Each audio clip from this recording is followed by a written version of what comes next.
আমার জীবনে নষ্ট করলে আমার মেয়েটার জীবনে নষ্ট করবে। তুমি মিথ্যে আশা কেন দিলে আমাকে? আমি তোমার সম্মানের জন্য কিচ্ছু বলিনি, কিন্তু আজ এমন পর্যায়ে গেছো তুমি, আমাকে শেষ করে দিয়েছো।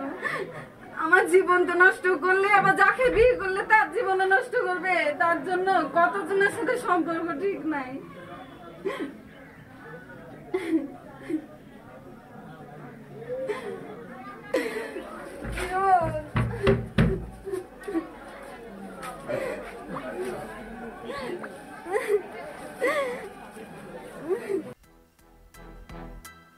বারো বছরের সন্তানকে সঙ্গে নিয়ে বিয়ে করার আবদার নিয়ে ধর্নায় মা। বলছেন, তুমি আমার এবং যাকে বিয়ে করলে সেই মেয়ের জীবন নষ্ট করলে। একই সঙ্গে তার বিরুদ্ধে কাঁদতে কাঁদতে একাধিক অভিযোগ করে সে। এই ধর্নার ঘটনাটা ঘটেছে দমকলের বাবলা বোনায়। যেন সিনেমাকেও হার মানাবে। হাসপাতাল মোড়ের কাছেই নাকি এই ঘটনাটা ঘটেছে। জানা যায় ডোমকল জোরগাছায় বাড়ি 29 বছরের এক মহিলা বিয়ের জন্য ধর্নায় বসে পড়েন। আরও জানা যায় ওই মহিলার অনেকদিন আগে বিয়েও হয়েছিল, কিন্তু বিবাহ বিচ্ছেদের 4 বছর পরই ডোমকল বাবলা বোনার এই ব্যক্তির সঙ্গে তার বিবাহ বহির্ভূত সম্পর্ক ছিল বলে জানা গিয়েছে। তাদের প্রেম জমে উঠেছিল বলেই জানা যায়, কান পাতলে শোনা যায় সেরকম কথাই। 2 সন্তানও রয়েছে তার মধ্যে মেয়ের বিয়েও দিয়েছেন ওই মহিলা। রবিবার ওই মহিলা জানতে পারেন গত 3 দিন আগে অন্য এক জায়গায় বিয়ে করে নেয় ওই ব্যক্তি, আর তারপরই মেয়ে জামাইকে ভুলে গিয়ে 12 বছরের সন্তানকে সঙ্গে নিয়ে এসে বিয়ে করার জন্য ধর্নায় বসে পড়ে ছেলেটির বাড়ির সামনে। যদিও তাদের সম্পর্ক মানতে নারাজ ছেলেটির পরিবার, তবে এই ঘটনায় মহিলাকে মারধর করা হয়েছে বলে ওই মহিলা ছেলেটির পরিবারের বিরুদ্ধে অভিযোগ করেন। ওই ছেলেটির বাড়ির সামনে গিয়ে দরজা জানলা ধাক্কা দিতে থাকে, বাড়িতে ঢোকার চেষ্টা করতে থাকে। রীতিমতো কান্নায় ভেঙে পড়েন ওই মহিলা। কেন তার জীবন সে নষ্ট করেছে তা নিয়ে প্রশ্ন করেন ওই প্রতারিত মহিলা। তার সঙ্গে আরও বেশ কয়েকজনকেও দেখা যায়।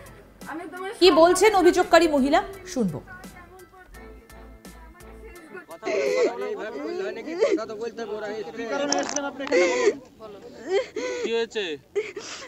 ওর সাথে আমার 2 বছরের সম্পর্ক।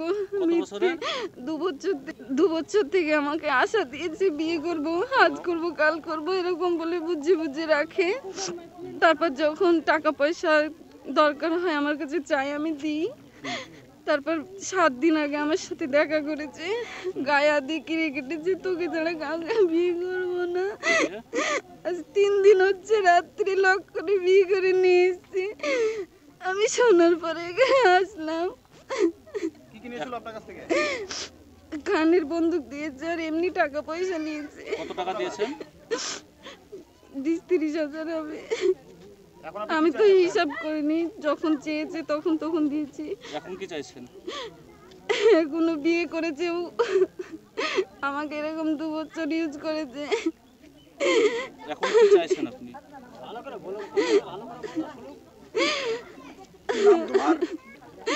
আমি ওর সাথে কথা বলতে চাই। আপনি কি ওর সাথে সংসার করবেন? অবশ্যই করব। সেই দাবি কি নিয়ে এসেছেন আপনি এখানে? আমি সংসার করতে চাই। ও বিয়ে করেছে আমাকেও করুক, 2 বছর সম্পর্ক করেছে আমার সাথে, কিছু একটা মীমাংসা করুক। তিনি সেই ছেলেটির সঙ্গে বেশ কিছু ছবিও সংবাদ মাধ্যমের সামনে তুলে নিয়ে এসেছেন। সব মিলিয়ে ঘটনাকে কেন্দ্র করে রীতিমতো তাজ্জব হয়ে গিয়েছে গোটা এলাকা। সূত্রের খবর, এই খবর কভার করতে গেলে সংবাদ মাধ্যমের ওপর চড়াও হয় কিরণের পরিবার। সব মিলিয়ে ঘটনাকে কেন্দ্র করে দফায় দফায় উত্তপ্ত হয়ে ওঠে গোটা এলাকা। তবে সব অভিযোগ উড়িয়ে দিয়েছে ছেলেটির পরিবার। শোনাই কি বলছেন অভিযুক্ত ওই ছেলেটির মা। ছেলের সঙ্গে কোনো সম্পর্ক নাই, কিছু নাই, এমনি অনলাইনে কথা বলেছিল 2 দিন। তারপরে আমরা জানবো যে ছেলের সঙ্গে কথা বলছে, দিয়ে বললো যে আমি বিয়ে করবো, মেয়েতে তাই বলেছিল। তার জন্য আমরা ও 2 ছেলের মা, এবার ওর লাতি পুতি সব আছে, এবার মেয়ের বিয়ে দিয়েছে। ওর ছেলে বড়, দিয়ে ওর মেয়েটার অভ্যাসই এরকম, মানে টাকা পয়সা যাদেরই দেখে তাদের সঙ্গে ওরকম করে। এই কারণে আমরা হলো পরে ছেলের বিয়ে দিলে এসেছি। এবার তামার লোকে মানে সব বুঝলি, এবার ছেলেকে মানে ওই মেয়েকে মানে ই করেছে। মিথ্যে কথা, আমার ছেলে হলো পরে কাপড়ের এমনি প্যান্ট জামা গেঞ্জি এইসবের ব্যবসা করে দেখি, এবং হলো পরে ছেলেকে ফাঁসিছে। এই করে আমাদের জানা অতদিন হয়নি, ধরলেন আমাদের জানা হচ্ছে এই হলে প্রায় 5-6 মাস হবে। আর 5-6 মাসের মধ্যেই মানে ওরা কথা বলছিল। আর আমি মানে মোবাইলে, আমার কাছে মোবাইল থাকে, ছেলের কাছে থাকে না, বড় মোবাইল আমার কাছে থাকে। আমি ফোনটা আইলো, আমি তারপরে কথা বলি যে কোথায় বাড়ি তোমার? ও বলে যে শস্যবাজার বাড়ি আমার শস্যবাজার বাড়ি, আমি ভালোবাসি তাই বলে। তো আমি আবার আমার ছেলে আসে, তারপর আমার ছেলেকে জিজ্ঞেস করি, তখন আমার ছেলে বলে যে না, আমি মা শস্যবাজার কোনো মেয়েকে আমি ভালোবাসিনি। একটা মেয়ে বিডিও অফিসে একটা মেয়ে নোংরা ভাড়া থাকে, সেই মেয়েটা আমাকে অনলাইনে খুব বিরক্ত করছে, জ্বালাচ্ছে। হোয়াটসঅ্যাপ থেকে আমার মোবাইল থেকে অন্য কেউ লিখেছিল। আমার যখন ব্যাটার বউ আসে তখনও একবার বন্ধু এসে ছবি তুলতে গেছিলো, আমরা সেই ছবিটা ডিলিট করে দিই। মানে আমার যখন নতুন বলি আনো তখনও এক বন্ধু করে দিই, মানে আমার মোবাইল থেকে কেউ না কেউ নিজেই দিয়ে দিয়েছে ছবিটা, দিয়ে অ্যাডজাস্ট করেছে ওর সঙ্গে। আমরা কোনোদিন মারধর করিনি বা কোনোদিন আমরা যাইনি দেশে। আজকে খবরে এসেও তো দেখলাম একদম ওপেনলি প্রকাশ্যে না, আমার বাড়িতে ঢুকছিল, বাড়ির ভিতরে আমার ধরলে লোকজন আছে। ওই মহিলার পরিবারের তরফে বারবার অভিযোগ করা হয় যে ওই ছেলেটি নাকি সবসময় অন্য মহিলাদের সঙ্গে সম্পর্কে যেত, তাদের প্রতিশ্রুতি দিত। তবে বিয়ে করার পরই যাবতীয় পরিস্থিতি সকলের সামনে চলে আসে। তবে কেন ওই মহিলা এতদিন চুপ ছিলেন তা নিয়ে প্রশ্ন উঠছে। রীতিমতো কান্নায় ভেঙে পড়েছেন ওই মহিলা।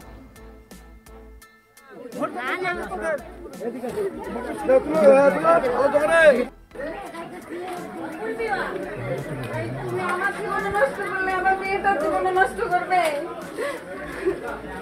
তুমি মিথ্যে আশা কেন দিলে আমাকে? আমি তোমার সম্মানের জন্য কিচ্ছু বলিনি, কিন্তু আজ এমন পর্যায়ে গেছো, তুমি আমাকে শেষ করে দিয়েছো। আমার জীবন তো নষ্ট করলে, আবার যাকে বিয়ে করলে তার জীবনও নষ্ট করবে। তার জন্য কতজনের সাথে সম্পর্ক ঠিক নাই।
আরও আপডেট পেতে আজ তাক বাংলার ইউটিউব চ্যানেল সাবস্ক্রাইব করুন, নোটিফিকেশন পেতে বেল বাটন অপশন প্রেস করুন। এই ভিডিও সম্পর্কে আপনাদের মতামত জানান, কমেন্ট করুন, শেয়ার করুন, হোয়াটসঅ্যাপে ফলো করুন আজ তাক বাংলা।